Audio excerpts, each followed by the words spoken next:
নাহমাদুহু ওয়া নুসাল্লি আলা রাসূলিহিল কারীম আম্মা বাদ। বিরক্ত লাগলেও ব্রাদার রাহুল সাহেবের কিছু বক্তব্য আমাদের একটু ধৈর্য ধরে শুনতে হবে, যদিও একটু বিরক্ত বোধ হবে। হাস্যকর বিষয়, তিনি কয়েকজনের নাম উল্লেখ করেছেন। আমি কয়েকজনের নাম উল্লেখ করেছি যারা রাফুল ইয়াদাইনের উল্লেখিত হাদিসকে জাল বলেছেন। এটাকে উনি হাস্যকর বললেন। কেন কেন হাস্যকর বললেন ব্রাদার রাহুল সাহেব? নিমাউই, তারপরে সাহারানপুরি, তাদেরকে উনি হাস্যকর বললেন কেন? 1200 হিজরির পরের সেজন্য? আচ্ছা, ভালো কথা।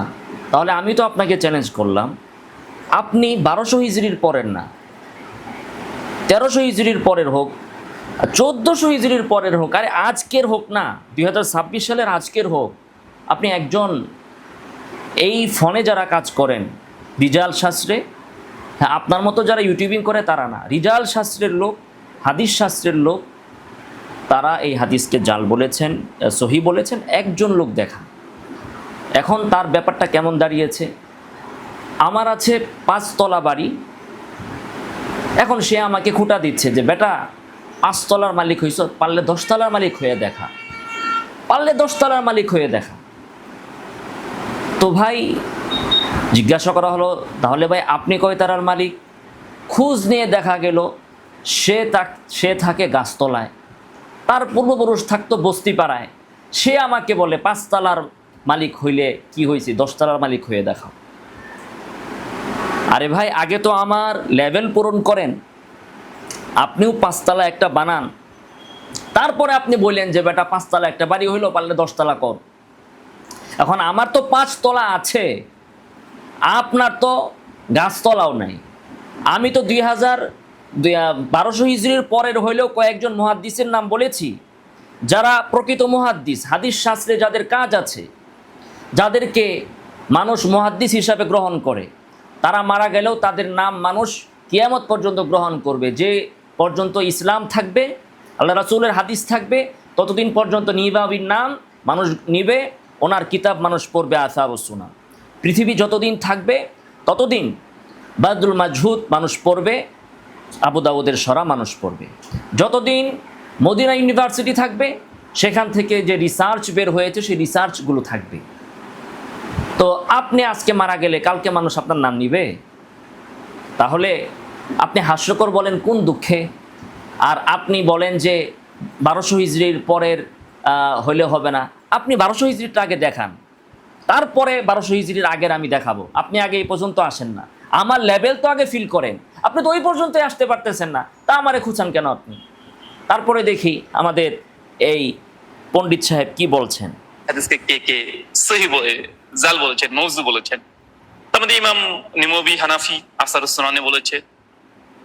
2 নম্বর, সৌদি আরবের কোন গবেষক নাকি 50-100 বছর আগে একটা গবেষণা করেছে।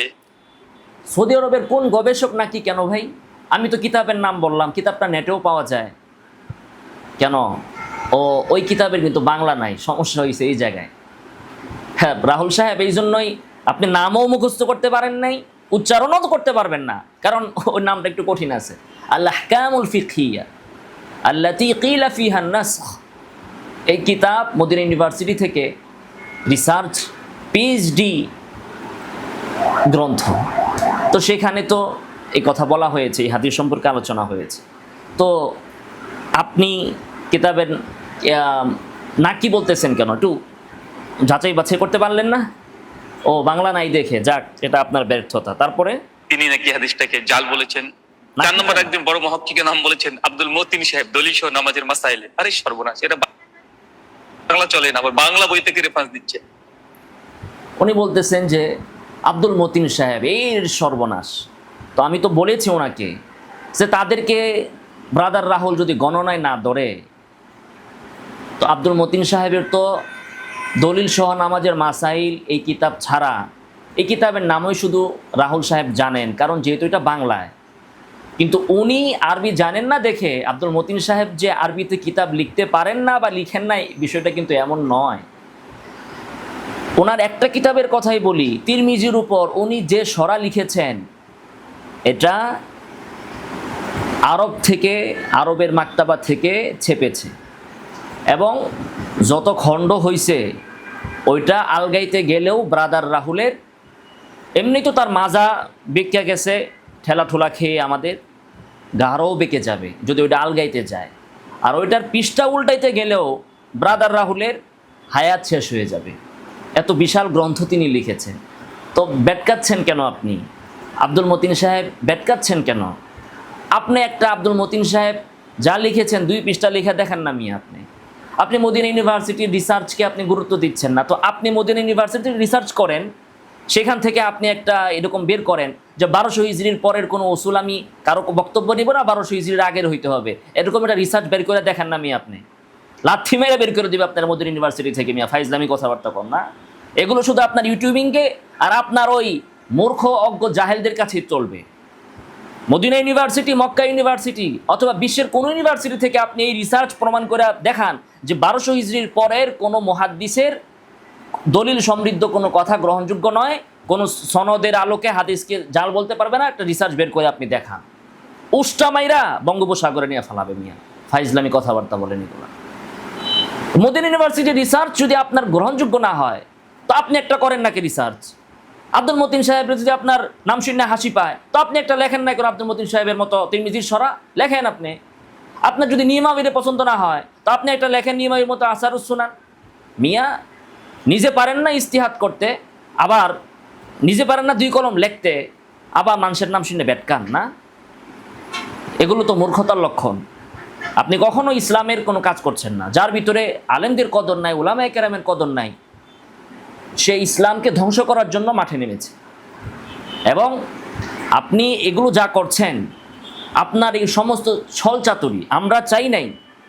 আপনি বিতর্ক করেন, অনেক সময় ইসলামের পক্ষ হয়েও কথা বলেন, সেজন্য আমরা চাই নাই যে আপনি ছোট হন। কিন্তু আপনি বিতর্কের যে সিস্টেম, আপনার সিস্টেমটাই গলত। আপনার মাসালা বক্তব্য তো গলত পড়ে, আপনার সিস্টেমই গলত। আপনি জেতার জন্য বৈশা বৈশা নিজে নিজে আপনি কিছু বাহানা বানান। কোথাও আপনি যখন হেরে যান তখন বলেন আমাকে গোল্ডেন চেইন দেন, এছাড়া আমি গ্রহণ করব না সনদ। আবার যেখানে ঠেকাই পড়েন তখন জাল রাবি থাকলেও আপনি জাল মানবেন না। কেন? যে ইবনে হাজার তাকে কেন জাল বলল না? দলিল মানবেন না। তখন সবসময় বলেন যে দলিল দলিল দলিল, অথচ এখানে দলিল থাকার পরেও আপনি ইবনে হাজারের তাকলিদ করতেছেন যে ইবনে হাজার কেন জাল বলল, অথচ তিনি সহিও তো বলে নাই। ইবনে হাজার তো সহিও বলে নাই। পৃথিবীর কোনো মুহাদ্দিস তো এই পর্যন্ত এটা সহি বলে নাই। তো পৃথিবীর কোনো মুহাদ্দিস সহিও বলে নাই, জালও বলে নাই, কিন্তু সনদের ভিতরে জাল আছে। তা কোন দিক তাহলে ভারী হইল? তো এই হচ্ছে ব্রাদার রাহুলের অবস্থা। তো এগুলো করার দ্বারা হয়তোবা আপনি আপনার অন্ধ ভক্তদের বাহবা পেতে পারেন, কিন্তু জায়গা মতো গেলে আপনি তো জুতার বাড়ি খাবেন। এবং আপনি এই যা কিছু ছলচাতুরি করেন, যে একজন নাকেদ বলছে উনি জাল হাদিস বানাতেন, আপনি এটাকে বাহানা বানালেন যে এই নাকেদ তো তার যুগে ছিল না। তাহলে ইমাম বুখারী কত জনরে নকদ করছে, অথচ তিনি তার যুগে ছিলেন না। তো সমস্ত মুহাদ্দিসদেরকে ওভারটেক করে আপনি বসে বসে বসে বসে কিছু বাহানা তৈরি করেন। এরকম বাহানা তৈরি করলে পৃথিবীতে বিতর্কে জেতা কঠিন কিছু না। কিন্তু বিষয় হচ্ছে আপনার এই কারসাজি বাহানা আহলে ইলমের কাছে, জ্ঞানীদের কাছে টিকবে কিনা। আমি এই পর্যন্ত যা কথা বলেছি, আপনি আমার একটা কথা দেখান, আপনি না মানতে পারেন, পৃথিবীর আহলে ইলমরা মানবে না, আহলে ফনরা মানবে না, এমন একটা বক্তব্য আমার দেখান যা আমি বলেছি এটা আহলে ইলমরা মানবে না। হ্যাঁ, আমি এই একটু আগে একটা ভিডিওতে বলেছি, সেটা আপনার কথার প্রেক্ষিতে। সেটা কি? আপনি যখন 1200 হিজরির পরের চান, তো আমি সেই প্রেক্ষিতে আপনার কাছে চাচ্ছি ইমাম বাইহাকি, তার আগে তার জন্ম হচ্ছে 384, জন্মের দিনেও যদি তিনি হাদিসটা লেখা থাকেন, তার আগে 384 হিজরি পর্যন্ত এই হাদিস পৃথিবীর বুকে ছিল না, মানুষের জানা ছিল না পৃথিবীর বুকে। এই হাদিস মানুষের এলেমে ছিল না, কোনো কিতাবে এই হাদিস আসে নাই। তো এই চ্যালেঞ্জের জবাব আপনি দেন। এরকম আজগুবি উদ্ভট যদি উসুল বানায়া যদি বাহাস করা হয়, তাহলে জিন্দিগিতে বাহাস কোনো সমাধানে পৌঁছবে না, আলোচনা কোনো সমাধানে পৌঁছবে না। এবং এগুলো শুধুই না, আপনার থেকে সুন্দর উসুল কাফেররা বানাইতে পারত। আবু জাহাল বানিয়েছে, আল্লাহ রাসূলকে এগুলো দিয়ে চ্যালেঞ্জ করেছে। আবু জাহাল চ্যালেঞ্জ করেছে আল্লাহ রাসূল সাল্লাল্লাহু আলাইহি সাল্লামকে, ফেরাউন চ্যালেঞ্জ করেছে মুসা আলাইহিস সালামকে, বিভিন্ন বাহানা। সালেহ আলাইহিস সালামের লোকেরা তাকে চ্যালেঞ্জ করেছে উষ্টির বিষয়ে। এভাবে বিভিন্ন চ্যালেঞ্জ কাফেররা করেছে, সেগুলো হচ্ছে অবান্তর। তো সেই অবান্তরের জবাব আল্লাহ তাআলা কোরআনে এক বাক্যেই দিয়েছেন, ওয়াইদা খাতাবাহুমুল জাহিলুনা ক্বালু সালামা। আপনাদের উত্তর হচ্ছে যে ব্রাদার রাহুল আপনাকে সালাম, এছাড়া আর কোনো উত্তর নাই। আপনি উসুল বানাবেন একটা, মুহাদ্দিসদের উসুল আপনি মানবেন না, তো আপনি মানা না মানা এগুলোতে তো কারোর কিছু আসে যায় না, আহলে ইলমরা মানে কিনা। তারপরে দেখি আমাদের এই পৃথিবীর ইজতিহাদ ছাড়া মুস্তাহিদ, ইজতিহাদবিহীন মুস্তাহিদ কি বলেন। তো স্যার স্যার শেষ রাকিবুল ইসলাম, আমার প্রশ্ন তো এটা ছিল না, প্রশ্ন ছিল ব্রিটিশদের জামানার আগে এগুলো সব আচ্ছা, ওনার প্রশ্ন এটা ছিল না যে নিমাবি টিমাবি চলবে না, ব্রিটিশদের জামানার আগে চলবে না। আচ্ছা, ব্রিটিশ কেন আসলো? দেওবন্দ প্রতিষ্ঠা তো হয়েছে ব্রিটিশদেরকে খেদানোর জন্য, ব্রিটিশদের আমলে প্রতিষ্ঠা হয়েছে ব্রিটিশকে খেদানোর জন্য। আল্লাহ রাসূল সাল্লাল্লাহু আলাইহি সাল্লাম ইসলাম পৃথিবীতে এনেছেন, প্রচার করেছেন, প্রতিষ্ঠা করেছেন আবু জাহেলের জমানায়, তাই বলে কি ইসলাম কলুষিত? আল্লাহ রাসূল ইসলাম নিয়ে এসেছেন আবু জাহেলদের শিরিককে বিদরিত করার জন্য। দেওবন্দ এখানে প্রতিষ্ঠিত হয়েছে ব্রিটিশদেরকে তাড়ানোর জন্য। এই জন্যই ব্রিটিশরা হুসেন আহমদ মাদানী এবং তার শেখ এবং দেওবন্দের উলামায়ে কেরামের উপর নির্যাতন চালিয়েছে, এখনও কাফেররা চালাচ্ছে। কিন্তু আপনারা কি করেছেন এখানে এসে? ব্রিটিশদের নামে তো নিতে মন চাই কেন আপনাদের? আপনারা ব্রিটিশদের বিরুদ্ধে কি সংগ্রাম করেছেন? কোনো নজির আছে ব্রাদার রাহুল? আপনি বা ভারতে বসে বসে, এই যে ভারতে যে এখন বলা হচ্ছে যে নামাজ পড়তে চাইলে বাংলাদেশ চলে যাও, ব্রাদার রাহুলের কোনো বক্তব্য আসেনি। আমরা তো বাংলাদেশে বসে এখানে শেখ হাসিনার বিরুদ্ধেও বলি, বর্তমান সরকারও ইসলামের বিরুদ্ধে কিছু বললে সেটাও আমরা বলি। কোথায় ব্রাদার রাহুল? ভারতের ইসলাম বিরোধী কোনো বক্তব্য নিয়ে তো আপনার কি একটু শব্দ করতেও দেখা যায় না? ও ব্রিটিশদের দালাল বানিয়ে দিচ্ছেন দেওবন্দীদেরকে, যাদের প্রতিষ্ঠাই হচ্ছে বিদেশিদেরকে ধ্বংস করার জন্য এবং যাদের ওসিলায় ব্রিটিশ এখান থেকে গেছে। এজন্যই তো আপনাদের দুঃখ মন খারাপ যে দেওবন্দীরা কেন ব্রিটিশদেরকে খেদাইলো। ব্রিটিশরা এখানে থাকলে আপনারা খুব প্রতিষ্ঠিত হতে পারেন নাই, স্বপ্ন পুরা হয় নাই, এই জন্য দেওবন্দীদের উপর খারাপ। দ্বিতীয় কথা হচ্ছে, উনি বলতেছেন আমার প্রশ্ন তো এটা ছিল না। রাহুল সাহেব, আর সুয়াল নিসুর এলিম, প্রশ্ন করাও এলেমের অন্তর্ভুক্ত। এখন একবারে কথাই কয় না, এখন বাপ কইছে যে ভাই বেটা শ্বশুর বাড়িতে গেছস, কথা কস না, খালি মুখ বন্ধ করে বসে থাকস। আরে কথা তো ক একটু, তোর শ্বশুর শাশুড়িরে জিজ্ঞেস কর কেমন আছেন, কি আছেন। তো বাপ মা যখন চাপ দিছে শ্বশুর বাড়িতে যায় শাশুড়িরে জিগায়, জাম্মা আমারে তো আপনি বিয়া দিলেন আপনার মেয়ের লগে, আপনার কি বিয়ে হয়েছিল? তাহলে প্রশ্ন একটা তো করছে, হ্যাঁ প্রশ্নটা কেমন হয়েছে? তো রাহুলও বলতেছে যে প্রশ্ন তো আমার এটা ছিল না, তোমার প্রশ্নটা আচ্ছা আপনি করে বললাম। বারবার তুমি চলে আসে, সমস্ত মূর্খতা দেখে আসলে সম্মান দিতে গায়রতে লাগে, তারপরেও দিতে হয় আর কি, অনিচ্ছা সত্ত্বেও। না হলে এদের ক্ষেত্রে আপনি শব্দ ব্যবহার করাটা ভাষার অপমান। বলে যে প্রশ্ন তো এটা ছিল না। আরে আপনি যে প্রশ্নটা করেছেন সেই প্রশ্নটা ভ্যালিড কিনা সেটা আপনি বলেন, প্রশ্নটা ভ্যালিড কিনা সেটা আপনি। এখন কেউ যদি বলে যে মুহাম্মদ সাল্লাল্লাহু আলাইহি সাল্লাম কোরআন নিয়ে এসেছেন এত হিজরিতে, তার উপর নবুয়ত এসেছে, কেউ যদি বলে যে আচ্ছা 40 বছর আগে 30 বছর বয়সে মুহাম্মদ সাল্লাল্লাহু আলাইহি সাল্লাম কোনোদিন এই সূরা ফাতিহা পড়ছে, যদি প্রমাণ করতে পারো তাইলে আমি ইসলাম মানব, ব্যাককলগিরি কথা হবে না এটা? যে ইসলাম মুহাম্মদ সাল্লাল্লাহু আলাইহি সাল্লামের বয়স যখন 40 বছর, তখন কেন আসলো? 30 বছরের সময় কেন আসলো না? ব্যাককল, এটা কোনো প্রশ্ন হইল রে? কেউ যদি, অনেকে আহলে কোরআনরা প্রশ্ন করে যে বুখারী কেন এত হিজরিতে লেখা হইলো, এর আগে কেন লেখা হইলো না? হাদিস সংকলন কেন এই হিজরিতে হইলো, এর আগে কেন হইলো না? আমি আগেও বলেছি ব্রাদার রাহুলের প্রত্যেকটা প্রশ্ন এবং তার প্রত্যেকটা থিওরি এবং ফর্মুলা, নাস্তিকরা ইসলামের বিরুদ্ধে যে থিওরি অবলম্বন করে, কাদিয়ানীরা যে থিওরি অবলম্বন করে এবং আহলে কোরআনরা যে থিওরি অবলম্বন করে, ব্রাদার রাহুল হানাফি মাযহাবের বিরুদ্ধে বা তাদের মাযহাবের পক্ষে একই থিওরি অবলম্বন করে। অবান্তর কিছু উসুল, সে অযৌক্তিক কিছু উসুল বানিয়ে নিয়ে আসে। তারপরে শুনি এই যতগুলো নাম বলছে সবগুলো ব্রিটিশদের জামানার পরের। জি, এই সবগুলো 100 বছরের মধ্যে। হ্যাঁ, সমস্যা কি? এর আগে যেতে পারছেন না? না, আপনি জান না ব্রিটিশদের আগে 1200 হিজরির আগে আপনি জান না, যে প্রমাণ করেন যে কোন পৃথিবীর কোন মুহাদ্দিস এই হাদিসকে সহিহ বলেছেন। আপনি প্রমাণ করেন যে বাইহাকির আগে কেউ এই হাদিস তাদের কিতাবে এনেছে, প্রমাণ করেন। আচ্ছা, তারপরে শুনি। ছিলাম হজম করছেন কেন? হ্যাঁ, হজম করছেন কেন? যে হজম এই করছেন হাদিসটাকে স্বয়ং হানাফি ওলামারা তারাও তাদের হাদিসের গ্রন্থে নিয়ে এসেছেন। বুঝলাম তো, গরুর রচনা বারবার লিখতেছেন কেন? হাদিসের কিতাবে তিরমিজি রাহিমাহুল্লাহ তার কিতাবে কত হাদিস এনেছেন, সেগুলোর ব্যাপারে তিনি চুপ ছিলেন, পরবর্তী উলারা জাল বলে নেই। আবু দাউদ কত হাদিস এনেছেন তার কিতাব ইমাম আবু দাউদ রাহিমাহুল্লাহ, পরবর্তী উলারা এই হাদিসকে জাল বলেন নাই। তারপরে হাকিম তার মুস্তাদরকে কত হাদিস এনেছেন, আইনা আবার বলছেন যে এটা সহি বুখারী মুসলিমের মতো সহি, এরপরও পরবর্তী উলারা আয়েশা বলছেন এটা মৌজু, বলেন নাই।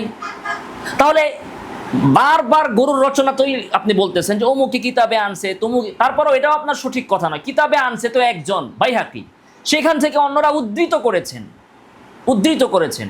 ইমাম ইবনু হাজার রহিমাহুল্লাহ বাইহাকি পর্যন্ত তার যে তাখরিজ এটা তিনি করেন নাই, তিনি বাইহাকির উদ্ধৃতিতে আল খেলাফিয়া থেকে তিনি নিয়েছেন। উসুল এখানে একটাই, উৎস আসল এখানে একটাই, উৎস এখানে একটাই। তো সে যাই হোক, বারবার একই গরুর রচনা যে স্বয়ং হানাফি উলামায়ে কেরাম এনেছেন, তো আনলে হইলটা কি? তো হানাফি উলামায়ে কেরাম তাদের কিতাবে যে হাদিস আনছেন আপনি সব সহি মানবেন? তাহলে ইবনে আবিদিন শামী যত হাদিস তার কিতাবে এনেছেন সবগুলো সহি? ফতোয়া শামীতে বা অন্য জাইলাই তার কিতাবে যত হাদিস আনবেন সব কি আপনি সহি মানবেন? উনি যদি সহি নাও বলেন, যদি জাল সনদের ভিতরে জাল রাবি পান, তারপরেও সহি বলবেন? তো বারবার তো গরুর রচনা এখানে আপনি করতেছেন। তারপরে আমরা শুনি আব্দুল হাই লাখনাবি নিয়ে এসেছেন। জি, আব্দুল হাই লাখনবী 1200 হিজরির পরের লোক। রেফারেন্স কিন্তু দিচ্ছেন আপনি আব্দুল হাই লাখনবীর, প্রথমেই দিলেন। অথচ আমরা নিমাবির কথা, আব্দুল হাই লাখনবী তো বলেন না এই হাদিস সহি বা দয়ীফ বা মওযু। তিনি শুধু তার কিতাবে এনেছেন বলে আপনি দাবি করছেন, কিন্তু তিনি সহি বলেছেন এই কথা তো না। অথচ তার বিপরীতে নিমাবি সমকালীন, ওনার সমসাময়িক, তিনি বলেছেন মওযু। তো নিমাবির উপরে এত নাক ছিটকানো, লাখনবী শুধু আনছেন আর চুপ থাকছেন, তার চুপ থাকাটা আপনার খুব পছন্দ, আর নিমাবি মুখ খুলে বলে দিলেন মওযু, সেটা পছন্দ না। অবাক করা কাণ্ড। এটাই হচ্ছে সত্যকে গ্রহণ না করার জন্য বাহানা তৈরি। তারপরে হাফেজ জাইলাই হানাফি নিয়ে এসেছেন। সহি বলেন নাই, এছাড়া অন্য ওলামাদের মধ্যে ইমাম ইবনে হাজার আসকালানি নিয়ে এসেছেন সহি বলেন রাহিমাহুল্লাহ। নাই, বদরুল মুনিরে ইমাম মুলাক্কিম রাহিমাহুল্লাহ নিয়ে এসেছেন। সহি বলেন নাই। ইমাম বাইহাকি তিনি তার স্বয়ং খিলাফিয়াতে নিয়ে এসেছেন। এই যে দেখেন, এই ব্যাটা যে বুঝে না, তারা কিতাবে আনছেন, তারপরে আবার তাদের সাথেই লাগাইছে স্বয়ং বাইহাকি আনছেন, মানে কি বাইহাকির মতো তারাও তাখরিজ করছে নিজের কিতাবে? আরে বাইহাকি তো একমাত্র আনছেন, তার কিতাব থেকে তারা উদ্ধৃত করেছেন। এটাও বুঝে না তাখরিজ কারে বলে আর জিকির কাকে বলে। তারা জিকির করেছেন আর বাইহাকি তাখরিজ করেছেন, সে জিকির আর তাখরিজকে একসাথে আলোচনা করছে। মানে হাদিস শাস্ত্রের তাখরিজ সংক্রান্ত ন্যূনতম জ্ঞান বুদ্ধিও তার মধ্যে নাই। জিকির আর তাখরিজকে এক পাল্লায় সে মেপে চলছে। আচ্ছা, সবাই হাদিস নিয়ে এসেছেন, সনদ সবাই